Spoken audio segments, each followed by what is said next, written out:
नमस्कार दोस्तों। Finally notification आ चुका है आज। जैसे मैंने कल बोला था कि आज या कल 2 दिन में, 1-2 दिन में नोटिफिकेशन आएगा डीओपीटी की तरफ से। अब वो आ गया था यूपीएससी के पास, तो आज उसको रिलीज़ कर दिया गया। ठीक है। जो मेजर चेंजेस हुए वो अपन डिस्कस करेंगे, और क्या क्या है, और फॉर्म भरते टाइम क्या क्या चीज़ों का ध्यान रखना है, हम थोड़ा थोड़ा ब्रीफली देखेंगे इन चीज़ों को। तो यही है। सबसे पहले तो आपने जो application universal universal registration number is generated, आपने जनरेट कर दिया होगा, उसको फॉर्म भर दिया होगा ऑलरेडी। वो एक बार भरा जाता है, उसके बाद फिर आपको कॉमन एप्लीकेशन फॉर्म भरना है। ठीक है। तो ये आपका पहले से भरा हुआ होना चाहिए। ठीक है। इसके साथ ही एलिजिबिलिटी तो सबको ही पता है कि यूनिवर्सिटी से उसकी ग्रेजुएशन होनी चाहिए। ठीक है। मेजर चेंजेस क्या क्या है, देखो, यूआरएन आपने फिल कर दिया, उसके बाद आपको कॉमन एप्लीकेशन फॉर्म भरना है। कॉमन एप्लीकेशन फॉर्म भरते टाइम, इस टाइम जो चीज़ें चेंज की है वो की है। आपको फॉर्म भरने के लिए यूपीएससी ऑनलाइन .in पे जाना है आपको। ठीक है। एक चीज़ चेंज किया है, वो चेंज किया है कि आपको लाइव फोटो कैप्चर रहे हो सीए, यानी कॉमन एप्लीकेशन जब भी आप सबमिट,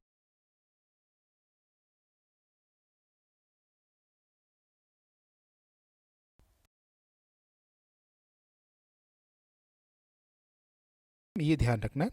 सिग्नेचर अपलोड करते टाइम ध्यान रखना, सिग्नेचर को इस पर applicant are required to sign 3 time, one below other, ऐसे ऐसे ऐसे, on a plain white paper using black ink, और upload same while filling up the common application form. 3 time आपको साइन करके अपलोड करना है। ठीक है। और जो यहाँ पे जो इंस्ट्रक्शन दे रखा है ना, फ्रिक्वेंटली आस्क्ड क्वेश्चन में, वहाँ जाके आपको अच्छे से पढ़ना है कि इससे रिलेटेड क्या क्या चीज़ें है। ठीक है। अगर एक बार आपने फॉर्म सबमिट कर लिया फाइनल, तो आपको फिर मॉडिफिकेशन उसमें। ठीक है। यूआरएन तो आपने जनरेट कर दिया होगा। उसके लिए आपको जैसे Aadhaar card, voter ID, PAN card, driving licence, other photo ID, जो भी सेंट्रल गवर्नमेंट या स्टेट गवर्नमेंट इशू करता है, तो आपको जब आपने अप्लाई किया यूआरएन में किया था, वही आपका जब आपको पूछा जाएगा, तो ध्यान रखना उसको अच्छे से।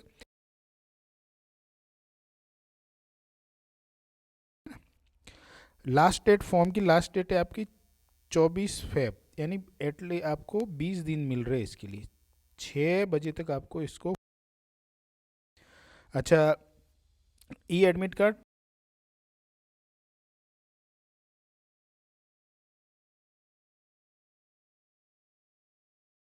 चैलेंज्ड लोग रहते हैं उनके लिए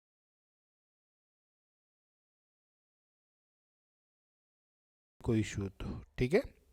बाकी पेनल्टी फॉर लॉन्ग आंसर, वो ये नेगेटिव मार्किंग है। Online question paper representation portal, ठीक है, वो तो है कि करेक्शन वरेक्शन करने के लिए प्रीलिम एग्जाम के जाएगा, वहाँ पे आपको करना है। ओके। हेल्प डेस्क जो जनरली अवेलेबल नहीं होता है, मतलब तक तो नहीं, रिस्पॉन्स नहीं है, फिर भी हो सकता है इस बार हो जाए, अच्छा रेस्पॉन्स दे जाए। तो ये नंबर है, और टाइमिंग है 10 बजे से शाम को 5:30 बजे तक। ओके। इस पे जाके आप पूछ सकते हो, कब, 4 तारीख से लेके 24 तारीख तक। ओके। स्क्राइब चेंज कर सकते हो 7 दिन पहले। मोबाइल फ़ोन वगैरह बैंड है, तो ये तो पता ही है।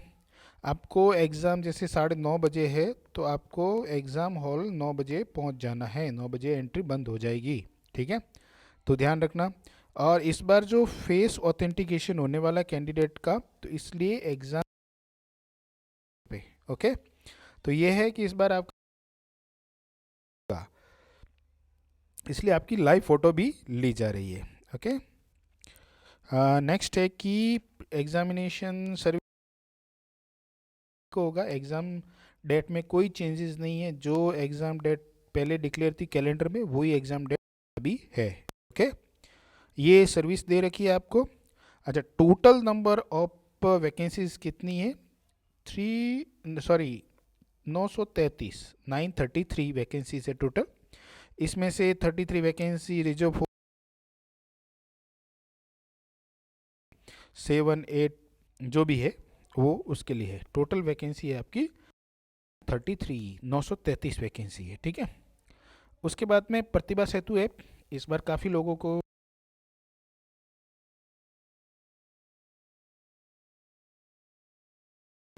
एक की पोस्ट मिली है, तो इसके साथ में इसका भी आपको क्या कंसेंट देना जरूरी है। टाइम जब एग्ज़ाम फॉर्म फिल करो तो आप बिल्कुल बोलना है कि मेरा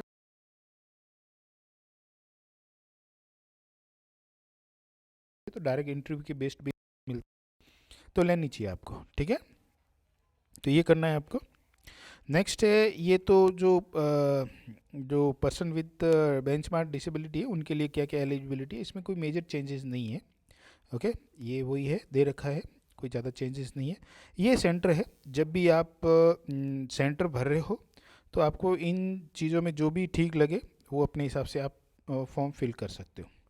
अच्छा, सेंटर का अलोकेशन ऐसा होता है कि फर्स्ट अप्लाई फर्स्ट अलॉट, जिसने पहले दिल्ली भरा और आपको मिल जाएगा। अगर दिल्ली भर गया पूरा, जितनी सीट अवेलेबल थी, तो आपको फिर दिल्ली नहीं मिलेगा।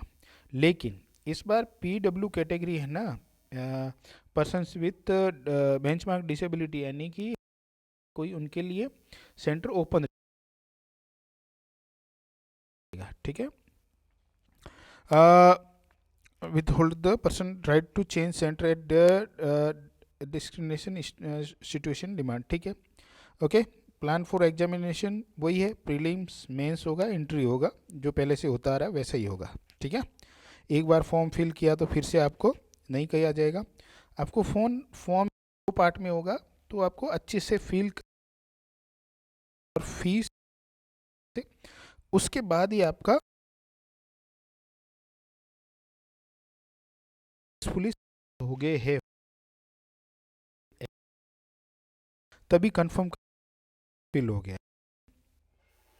उसके साथ ही इंटरव्यू वगैरह के लिए है, बाकी कोई बड़ा नहीं है यहाँ पे। ये है document uploaded required information have no information uploaded fill are required to log in finally submit after verifying all the detail, ठीक है। जब भी आप फाइनल सबमिशन करो तो उस टाइम पे आप वेरीफाई कर लो डॉक्यूमेंट, नाम वगैरह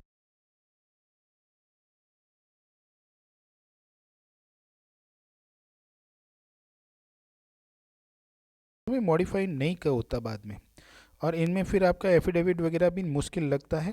तो इसलिए इन चीज़ों को में जो डाटा है उसको फिल करना है, उस हिसाब से आपको फिल करना है, ठीक है। कैंडिडेट विशेष टू कैंडिडेट, ठीक है।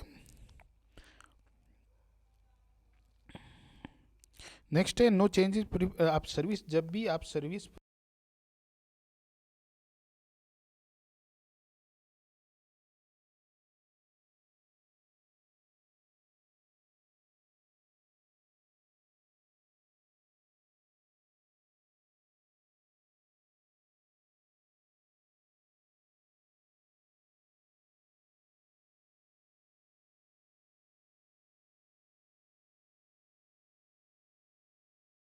क्राइटेरिया में कोई चेंजेस नहीं है, ठीक है। फिर भी मैं आपको मेजर चेंज थोड़ा बता देता हूँ। जैसे 32 साल तो एज जनरल की है, यानी कि उसका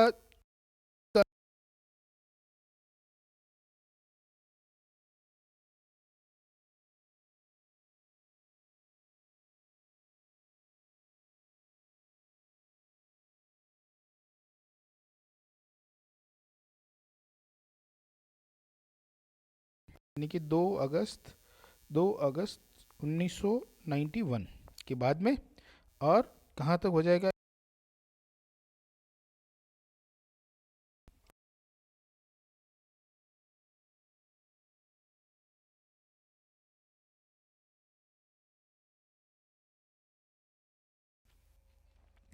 एक कैंडिडेट मस्ट एज 21 तो होनी चाहिए, और 32 साल, ठीक है। शेड्यूल कास्ट वगैरह के लिए लिमिट रहते हैं, और शेड्यूल कास्ट को तो 5 साल की मिलता है, बाकी OBC वगैरह को 5 साल की मिलती है, ओके। तो ये है, ज़्यादा चेंजेस इसमें नहीं है। जो बेंचमार्क वाले उनको 10 साल की छूट मिलती है, ओके। बाकी कोई मेजर चेंजेस यहाँ पे नहीं है। यहाँ पे मिनिमम एजुकेशनल क्वालिफिकेशन ग्रेजुएशन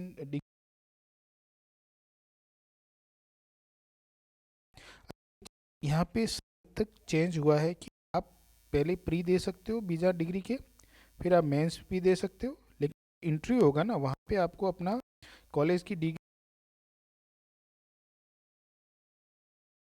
हो गए हो। ठीक है, तो इस पॉइंट को अच्छे से, नोट को अच्छे से पढ़ लेना, जिनका अभी रनिंग है उनको अच्छे से ये पॉइंट पढ़ना है। ठीक है, फिर नेक्स्ट है इंटरव्यू के टाइम पे आपको डॉक्यूमेंट रिक्वायरमेंट होगी तो वो आपको सबमिट करना है। ये रूल्स है जो एमबीबीएस वालों के लिए, उनकी बाद भी उनकी प्रैक्टिस होती है तो वो डिग्री कब जनरेट होती है बताना है। ठीक है, नंबर ऑफ अटैम्प्ट में कोई चेंजेस नहीं है, वही है। जनरल के लिए 6 अटैम्प्ट है, ओबीसी के लिए 9 है, और एससी एसटी के लिए अनलिमिटेड है। और अगर आप तो आपके लिए 9 अटैम्प्ट होंगे, चाहे आप जनरल से हो, ईडब्ल्यूएस से हो, ओबीसी से हो, और एससी एसटी के लिए अनलिमिटेड है। ठीक है, अच्छा, restriction for applying for candidate, तो जिनको वो तो सब पता ही है कि वो दोबारा अप्लाई नहीं कर सकते। ओके, इस बार मेजर चेंजेस हुआ है, वो हुआ है इस बार पॉलिसी में चेंज हुआ है, बहुत शानदार चेंज हुआ अलग से, तो मैं उसको अलग से डिस्कस कर लेता हूँ।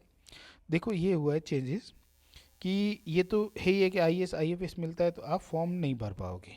ओके, अगर ऑलरेडी आईपीएस हो आप तो आप अपियर तो हो सकते हो 26 में, लेकिन फिर से आप आईपीएस नहीं मिलेगा, और लेगा भी कौन, नॉर्मल है। यहाँ से शुरू होता है इस साल की नई चीज़ें। Allocation of IPS and group a service, आपको सेंट्रल की ग्रुप ए सर्विस मिल गई आईपीएस, तो आपको एक अटेम्प्ट मिलेगा इम्प्रूव करने के लिए, वो मिलेगा 2027 में, और वो भी आपको ट्रेनिंग ऑप्शन मिले, आप इम्प्रूव कर सकते हो सर्विस। ठीक है, तो आपको वो है कि एक ही अटेम्प्ट मिलेगा आपको इम्प्रूव करने के लिए। अगर आप 2027 के बाद भी अटेम्प्ट देना चाहते हो तो जो आपको सर्विस मिली हुई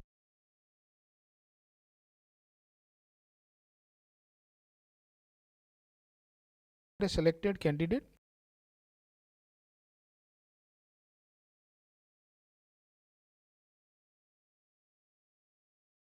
जाएगी। ठीक है, अगर 2026 में सेलेक्ट हुआ बंदा ट्रेनिंग के लिए एग्जेप्शन नहीं मांगता और ट्रेनिंग भी ज्वाइन नहीं, तो अलॉट हुई सर्विस है वो कैंसिल हो जाएगी, बिल्कुल अलोकेट सर्विस कैंसिल हो जाएगी। ओके, 2027 में बंदा कर लेता है तो वो बंदे को जो 2026 या 27 में से जो भी चाहिए वो ले सकता है कोई भी। ठीक है, और 27 नहीं होता है तो वो 26 वाला ज्वाइन कर सकता है। दोनों ही नहीं, फाइनली चूज नहीं करता तो both after using this one improvement attempt, अगर 2027 में इम्प्रूवमेंट नहीं होता है तो वो 2028 में, तब जब तक वो रिजल्ट उसको सर्विस से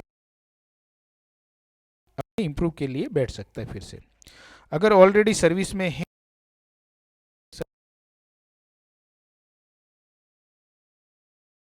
चांस मिलेगा, लेकिन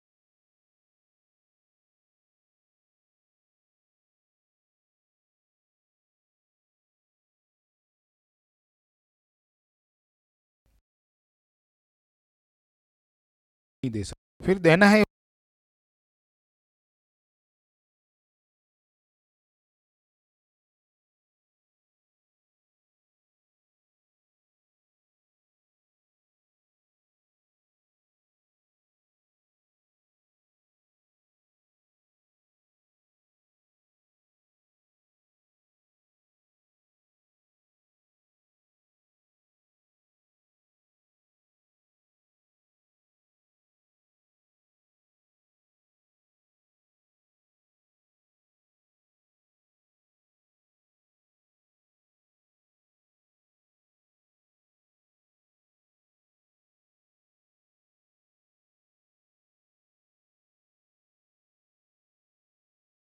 भरा हुआ होना चाहिए, चाहिए। फिर आपको कॉमन एप्लीकेशन फॉर्म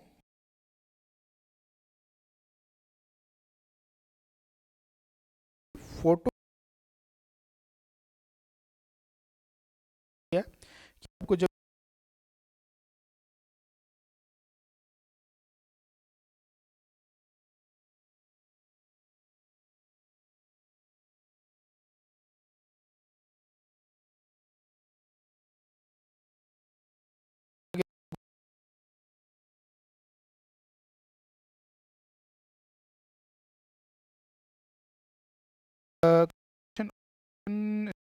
तो जो स्क्राइब बन रहे हैं, किसी का भी पीएच का स्क्राइब बन रहे हो, तो उनकी क्वालिफिकेशन ग्रेजुएशन से ज़्यादा नहीं होनी चाहिए। ग्रेजुएशन होनी चाहिए और 10th से लेके ग्रेजुएशन के बीच में हो सकती है, उसकी एमए वगैरह नहीं होनी चाहिए। ठीक है। Candidate applying for services required to get information such center. ठीक है। अच्छा, वो तो आपको पता ही है कि मेंस का सेंटर भी अभी आपको फिल करना है, ऑप्शनल भी बताना है, आपका आपका जो मीडियम है वो भी बताना है, सभी अभी आपको फॉर्म फिल करने टाइम ही बताना है, क्या सब चीज़ें बाद में चेंजेस नहीं होगा। ठीक है। ओके, मेजर चेंजेस यही थे, और कुछ है तो देख लेते हैं। अच्छा, लास्ट डेट है एप्लीकेशन की। ये जो रूल है वो गिल्टी कैसे होंगे, क्या आपको बिहेवियर का ध्यान रखना है, क्या चीज़ें लेके जानी है, कैसा बिहेवियर करना है एग्ज़ाम सेंटर पे वगैरह पे, ये रूल्स है तो वो इम्पोर्टेंट नहीं है। लास्ट डेट है 24 तारीख, उससे पहले भरना है आपको। ठीक है। अच्छा, ये हो गया। अब थोड़ा सा इम्पोर्टेंट है, स्क्राइब वाला रूल तो अपन ने देख लिया है, और with reference to original document only after candidate had qualify for interview and personality test के लिए जाएंगे, उस टाइम पे आपको ओरिजिनल डॉक्यूमेंट की रिक्वायरमेंट होगी। ओके। एक चीज़ और हुई है कि जो प्री एग्ज़ाम होगा ना, वो मार्क्स जो रिलीज होते थे ना, अब मार्क्स नहीं मिलेंगे, ये सिर्फ स्क्रीनिंग टेस्ट है। यहाँ पे सिर्फ कट ऑफ से ऊपर वाले लोग अपेयर होते हैं मेंस के लिए, और कट ऑफ के नीचे वाले लोग अपेयर नहीं होते। तो यूपीएससी ने कहा है कि ये सिर्फ स्क्रीनिंग टेस्ट है। यहाँ पे मतलब है कि बहुत सारी भीड़ में से कुछ लोगों को सेलेक्ट करके मेंस के लिए सेलेक्ट करना है। तो इसमें आपको, और इसके लिए आप यूपीएससी नहीं जा सकते मार्क्स के लिए। ठीक है। तो जो वही लोग होंगे, तो यही है कि प्री के मार्क्स नहीं मिलेंगे इस बार, मतलब जो स्कोर कार्ड है वो नहीं मिलेगा। ओके। ये जो है ये आप ध्यान रखना है, all communication to be commission should invariably contain the following particular name and year of examination, URN होना चाहिए, एप्लीकेशन नंबर होना चाहिए, रोल नंबर होना चाहिए, name of candidate in full and होना चाहिए, कंप्लीट पोस्टल एड्रेस होना चाहिए, वैलिड ईमेल आईडी और मोबाइल नंबर होना चाहिए अच्छे से कम्युनिकेशन के लिए। ठीक है। रिजर्वेशन के लिए तो जो पहले से था वही चलता आ रहा है, कोई उस नियम नहीं है। अब देखते हैं सर्टिफिकेट वगैरह के देख लेते। ओबीसी कैंडिडेट है, ओबीसी जो इस बार अप्लाई कर रहे हैं, उनके लिए जो नॉन क्रिमिनल का सर्टिफिकेट, क्रिमिलियर का सर्टिफिकेट होगा, सॉरी नॉन क्रिमिलियर का सर्टिफिकेट होगा, वो सर्टिफिकेट ना लास्ट टाइम की जो 1 तारीख अप्रैल है, यानी कि 31 मार्च के बाद का होना चाहिए। 2025 की जो 31 मार्च थी उसके बाद का होना चाहिए, और जिस दिन फॉर्म भरने की लास्ट डेट है ना, उससे पहले पहले का होना चाहिए। ठीक है। आपको ओरिजिनल डॉक्यूमेंट भले ही इंटरव्यू के टाइम में दिखाना हो, लेकिन आपके ऊपर जो उस सर्टिफिकेट के ऊपर जो नंबर होगा ना, वो और जो डेट पे बना हुआ है उस डेट को आपको फॉर्म भरते टाइम बताना होगा, और सिग्नेटरी कौन था ये भी आपको वहाँ पे डिस्क्लोज करना पड़ेगा। तो अगर आपने ओबीसी नॉन क्रिमिलियर वाला सर्टिफिकेट नहीं बनाया तो अभी अप्लाई करो, 10 दिन में आ जाता है आराम से, तो आप फॉर्म फिल कर सकते हो। ठीक है। ये है किसके लिए, ईडब्ल्यूएस के लिए। ईडब्ल्यूएस के लिए 24-25 वाला जो फाइनेंशियल ईयर है, उसकी इनकम के अनुसार ही आपको ईडब्ल्यूएस का कैटेगरी मतलब आपको मिलेगा, या आप एलिजिबल हो नहीं हो उस हिसाब से वो ही दिया जाएगा। SC ST OBC में कोई ज़्यादा नहीं है, आपको जो सर्टिफिकेट बनाना है वो अगर बनाया हुआ है तो कोई प्रॉब्लम नहीं है उसमें। ठीक है। ये था हार्डली मेन चीज़ें जो चेंज की गई है या फिर कोई अपडेट की हुई है, तो मैंने एक एक चीज़ें डिस्कस कर ली है। प्लान ऑफ एग्जामिनेशन तो वही है, प्री है, मेंस है और इंटरव्यू है। बाकी तो 33 नंबर आपको हर पेपर में लाने ही है। जनरल स्टडीज़, सॉरी सीसेट के है ये तो, और जीएस में भी उतने ही मार्क्स आपको लाने रहते हैं। ठीक है। बाकी कोई मेजर चेंजेस नहीं है, सिलेबस वगैरह वही है, ऑप्शनल बिल्कुल ऐसे के ऐसे है, कोई हटाया नहीं है ऑप्शनल। और आप उस फॉर्म को देख लेना अच्छे से, ऑप्शनल भरते टाइम देख लेना अच्छे से। ठीक है। और कोई स्क्राइब रिलेटेड कोई इशू हो, आप मेरे टेलीग्राम चैनल पे जाके आप अपने डाउट वगैरह रेज कर सकते हो, या यूट्यूब कमेंट में भी आप अपने डाउट रेज कर सकते हो। कोई सर्टिफिकेट से रिलेटेड हो या फिर कैटेगरी से रिलेटेड हो, अटेम्प्ट से रिलेटेड हो, एज से रिलेटेड हो, कैसा भी हो, तो आप वहाँ मुझे भेज सकते हैं, तो मैं उसकी क्वेरी को आपको बता दूंगा, ठीक है ना, उसको सॉल्व कर दूंगा। Okay, thank you, best of luck. Form भरिए। मैं कल वीडियो एक रिलीज़ करूँगा जिसमें form step by step form कैसे भरना है, सिग्नेचर कैसे अपलोड करना है, फ़ोटो कैसे अपलोड करना है, वो सब मैं स्टेप वाइज पूरा डिस्कस करूँगा, ठीक है।